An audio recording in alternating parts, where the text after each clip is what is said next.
Reserves, the gentleman from Virginia is recognized. Thank you, Mr. Chairman. I rise in opposition to H.R. 5 and yield myself such time as I may consume. So ordered. Thank you, Mr. Speaker. I rise in opposition to H.R. 5, the Politics Over Parents Act. First, let me be clear. The House Democrats believe parental engagement is central to student success. Parental engagement in schools is closely linked to better student behavior, higher academic achievement, and enhanced social skills. But unfortunately, the Politics Over Parents Act does not take meaningful steps to increase or support parental engagement. In fact, it lists so-called rights and then declares that this allows the parents to control what is taught. But let's be clear. There is nothing in the bill to give parents right to dictate what their children are taught. Instead, this bill is one of many attempts by Republican politicians to give a vocal minority the power to try to impose their beliefs on all parents and students. And this extreme education agenda has real consequences for students and educators.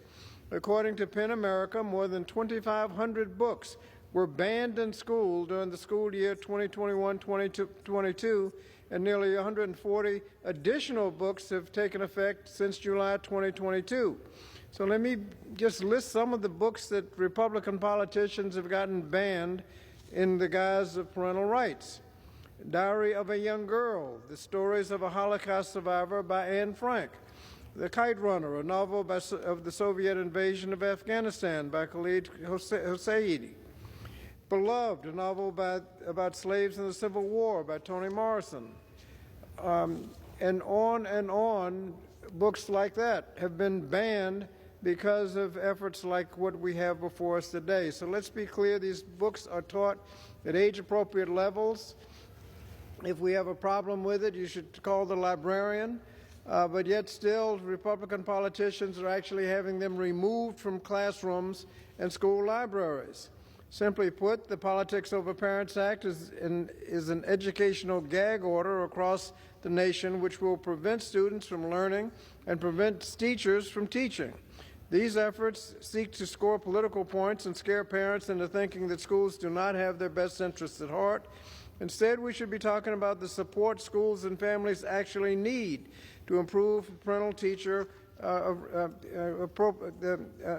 engagement. And so I urge my colleagues to vote no on the Politics Over Parents Act and join House Democrats in an amendment in nature of a substitute in delivering real solutions to build partnerships between schools and families. And I reserve the balance of my time.